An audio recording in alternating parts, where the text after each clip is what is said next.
Praise the lord. ప్రభువైన యేసుక్రీస్తు నామమున మీ అందరికీ శుభములు. మన యొక్క దిన భాగంలో నుండి కీర్తనల గ్రంథం 13వ అధ్యాయం 1వ వచనం. యెహోవా ఎన్నాళ్ళ వరకు నన్ను మర్చిపోదువు, నిత్యం మర్చెదవా. అదే కీర్తన చివరి వచనంలో యెహోవా నాకు మహోపకారములు చేసి ఉన్నాడు, నేను ఆయనను కీర్తించెదను. ఈ మొదటి వచనము చివరి వచనంలో మనం వ్యత్యాసం చూసుకున్నట్లయితే, మొదటి వచనము దేవుడు మీద ఈ భక్తుడు తన కన్నీరు కార్చుకుంటూ ఎంతకాలము ప్రభా, ఈ నిట్టూర్పులు ఎంతకాలము, ఈ బాధ ఎంతకాలము అని కన్నీరు గార్చుకుంటూ అంటుండు. అదే మాట మన మనసులో నుంచి వచ్చేదైతే మనం కూడా ప్రతి దినం ఈ మాటలు అంటానే ఉంటాం. ఎంతకాలం ప్రభా ఈ మాటలు నేను వినాలి, ఎంతకాలం నేను ఈ నింద గుండా వెళ్ళాలి, ఎంతకాలము నా చుట్టుపక్కల వాళ్ళు నన్ను నిందిస్తూనే ఉంటారు, నన్ను హింసిస్తూనే ఉంటారు అని అనేక మార్లు మనం కూడా అంటాం కదా. ఈ మాటలు మనకు నిత్యం వస్తూనే ఉంటాయి.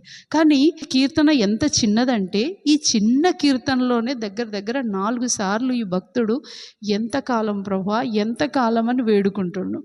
చివరికి రాగానే యెహోవా నా మీద మహోపకారములు చేసి ఉన్నాడని సంతోషిస్తుండు.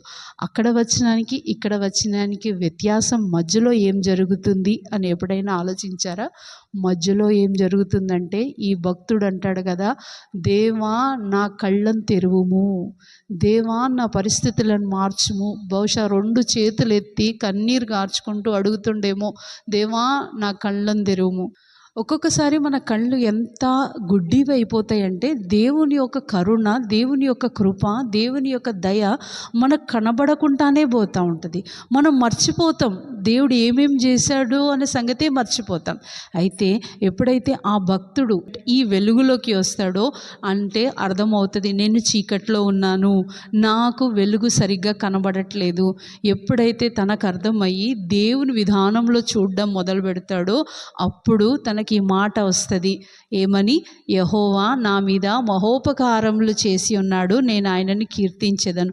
మన జీవితంలో కూడా మనం only drastic situation, despair situations, పాడైపోయిన వస్తువులు, పాడైపోయిన పరిస్థితులు, ఇక చేజారుకున్న అవకాశాల గురించే ఆలోచిస్తూ ఉంటాం. కానీ జరగబోయే మేలు మనకు కనబడకుండా పోతుంది.